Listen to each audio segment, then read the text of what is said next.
Faut-il investir sur Edenred? C'est la question à laquelle on va répondre dans cette vidéo. Abonnez-vous à la chaîne et activez la cloche pour recevoir les notifications si ce n'est pas déjà fait. Il y a encore beaucoup de gens qui regardent la chaîne sans être abonnés. Faites-le s'il vous plaît, ça m'aidera à faire connaître mon travail. On commence tout de suite avec le cours d'Edenred. Donc on voit que ça se crache depuis 2023, où on atteint quand même un petit plancher là, ça rebondit un petit peu. Il y a eu une publication donc hier qui a été plutôt bien reçue, si on en croit la bougie qu'on voit ici. Donc bon, ça va rebondir. Donc ça c'est pour le cours. Je vous rappelle moi mes précautions sur Edenred. Pour moi c'est un marché complètement artificiel et c'est très régulé comme marché. Pour moi ça ressemble un peu à des tickets de rationnement. C'est-à-dire que les entreprises sont réglementairement obligées de verser de l'argent qui est finalement pris aux salariés pour le mettre chez Edenred, qui a de l'argent gratuit, qui peut le faire travailler et qui peut ensuite rationner ces cet argent qu'elle a sous sa garde pour rendre aux salariés. Mais donc les salariés, ils peuvent dépenser que 25 € par jour. Ça dépend des réglementations. Donc pour moi, c'est un marché qui est artificiel, qui est très sujet à la régulation, à la réglementation, qui peut changer du jour au lendemain. Donc c'est pour ça que j'investirai pas dans ce secteur. Et à mon avis, c'est aussi pour ça d'ailleurs que les multiples sont plutôt bas. On va aller voir ça. Mais non. En tout cas, d'un point de vue cours de l'action, pour l'instant, ça rebondit un petit peu, mais c'est un peu trop tôt pour dire si le rebond est franc. On va regarder les chiffres. Donc du coup, côté chiffre d'affaires, on continue à décélérer hein, en termes de croissance. On est sur une médiane de 11,4% sur 10 ans, mais le point haut de la croissance a été touché en juin 2023 et depuis, ça décélère, hein, ça continue à décélérer. Bon, on reste à un niveau quand même relativement sympathique, à 7% de croissance en glissement annuel, ce qui est plutôt pas mal. La société, alors là, il y a quand même quelque chose qui m'interpelle. La société a fait 13 milliards d'acquisitions. La capitalisation boursière est à 6,4 milliards. Si les chiffres sont corrects, toujours remettre en question les chiffres qui sont un peu affichés ici, mais ça veut dire que la société a détruit de la valeur. Elle a racheté pour 13 milliards et elle se retrouve avec une capitalisation boursière de 6 milliards. Donc il y a des écarts d'acquisition qui ont été dépréciés, je pense, hein. Et donc ça veut dire que l'entreprise exécute pas correctement ses acquisitions. Donc elle paye soit trop cher les entreprises rachetées, soit elle les paye à un juste prix, mais derrière ces entreprises ne délivrent pas de la valeur, ou alors les deux. Dans ce cas-là, ça nous dit que le track record du management sur les fusions-acquisitions est pas terrible. Donc méfiance quand même, hein. Et ils continuent d'ailleurs à faire des acquisitions, hein. Sur le dernier trimestre, apparemment, ils ont fait 400 millions. Bien. Donc à prendre en compte quand même. Et c'est peut-être aussi ça que le marché sanctionne avec des multiples bas. Bon. La société est en croissance. Ce qu'on veut voir, c'est des taux de marge en augmentation. Alors, on va regarder le taux de marge brut. Lui, il est en augmentation. C'est bien. On passe de 36% à 43% en juin 2025, donc sur 10 ans, c'est bien. Le taux de marge d'EBITDA également. Le taux de marge d'EBITDA, il est énorme, hein, mais c'est normal. En fait, vous avez quasiment pas de coût opérationnel. Vous avez juste besoin d'un système de technologie de l'information, donc de logiciels, pour faire tourner votre entreprise. Et un peu de personnel, c'est tout, quoi, hein. On vous donne de l'argent à placer, vous le redistribuez. Donc, c'est pas comme activité, c'est pas très intensif hein, en termes opérationnel. 38% de taux de marge d'EBITDA, c'est très élevé, évidemment. Le taux de marge net, lui, est à 19%. Donc c'est bon, c'est plutôt correct. On n'est pas en nette augmentation. On a une petite augmentation de 2 points de base, mais c'est pas exceptionnel comme progression du taux de marge net quand on voit la progression du taux de marge d'EBITDA. Bon, ça reste quand même un niveau très élevé, hein. 19%, c'est tout à fait intéressant. Et si vous regardez en free cash flow, là, c'est encore mieux. Alors, c'est un peu cyclique, mais on voit qu'on est carrément à 24,7%. Bon, donc les taux de marge, ils sont en augmentation. On gagne des parts de marché sur ce marché régulé qui est les avantages salariés et tickets restaurants. Moi, j'appelle ça les tickets de rationnement. Bref, on continue avec la conversion des bénéfices nets en free cash flow. Les free cash flow sont largement plus élevés que les bénéfices nets. Ça nous dit que la société n'a pas besoin de réinjecter beaucoup de cash dans ses opérations. La croissance organique est de plus en plus faible. Et puis, c'est pas un business qui est intensif en capital. Donc, on n'a pas besoin de faire des grosses dépenses en capital pour maintenir l'appareil productif. Donc, le BFR, lui, évidemment, il est négatif hein, sur cette activité. On n'a pas besoin de mettre de cash pour faire tourner les opérations. C'est le client qui est forcé de mettre l'argent de côté pour Edenred. Donc, ça, c'est bien.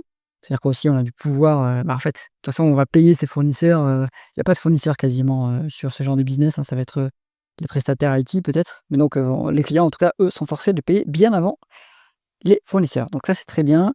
Ce BFR, est-ce qu'il varie favorablement encore? Oui. Alors, ça stabilise un petit peu, mais bon, globalement, la tendance est baissière sur la variation du BFR. Donc ça, c'est super. Ça va permettre à l'entreprise de générer de plus en plus de cash. Ensuite, on va regarder les dépréciations, amortissements, AVS, dépenses en capital et other non-cash items. Bon, la dépense en capital continue d'augmenter quand même. En fait, il faut, à mon avis, retraiter ceci, hein, parce que dans other non-cash items, il y a aussi des dépréciations, amortissements, peut-être de l'exceptionnel, hein, et donc peut-être aussi les écarts d'acquisition qui sont dépréciés. Donc il faut aller retraiter ça dans les tableaux de flux de trésorerie. Ce qu'on voit, c'est que globalement, dépréciation, amortissement et other non-cash items sont supérieurs au CAPEX. Donc ça, ça fait que les free cash flow sont, du coup, vous avez l'explication de pourquoi les free cash flow sont plus élevés que les bénéfices nets. Alors, vous n'avez pas l'explication sur les montants par contre. Donc là, on n'a pas toute la donnée sur l'agrégateur. Il faut aller dans les tableaux de flux de trésorerie de l'entreprise pour savoir de quoi il en retourne.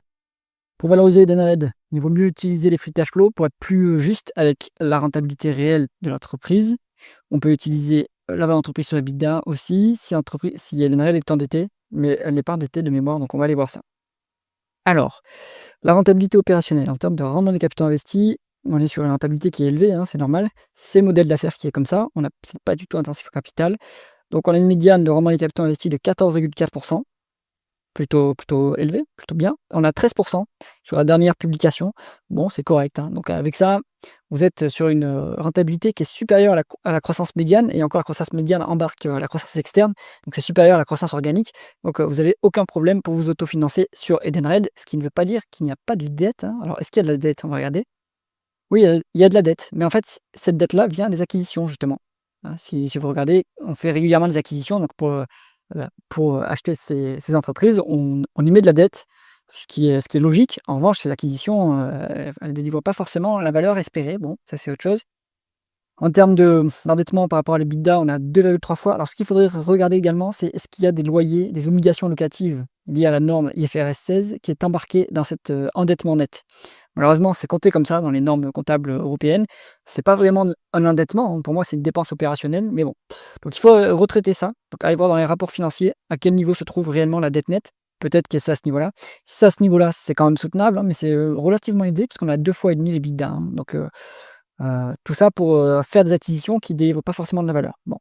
En termes de free cash flow, on est sur 3,5, 4 fois. Donc c'est soutenable, hein, cet endettement. Voilà. Donc, ça, c'est très bien.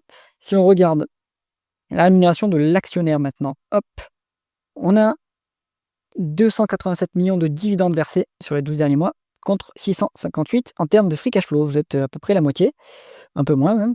Donc c'est très soutenable, hein, ce dividende. Il y a des rachats d'actions qui sont effectués. Donc là, il faut aller vérifier si ces actions sont annulées. Parce que le rendement de l'actionnaire qui est calculé ici, il fait comme si ces actions étaient annulées. Mais ça, il faut aller vérifier. Ce n'est pas forcément le cas. Les actions peuvent être rachetées pour être ensuite données aux salariés, versées au manager, enfin données au manager sous forme de stock options. Donc il faut regarder ça.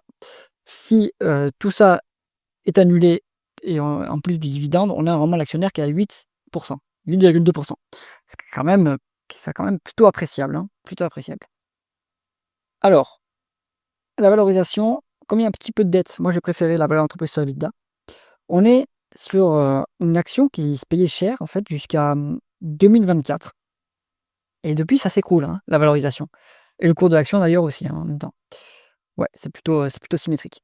Donc ça s'écroule pas parce qu'il y a des résultats en augmentation et que, par exemple, le marché ne réévalue pas la qualité de l'entreprise. Non, ça tombe parce que le cours tombe. Donc c'est-à-dire que les résultats aussi se dégradent. Si vous en savez plus, si vous suivez fondamentalement l'entreprise, dites-moi en commentaire si vous avez suivi ce qui s'est passé, pourquoi est-ce que le cours est en train de décrocher. Bon, ce qu'on voit, c'est qu'il y a un rebond maintenant qui est en train de se former.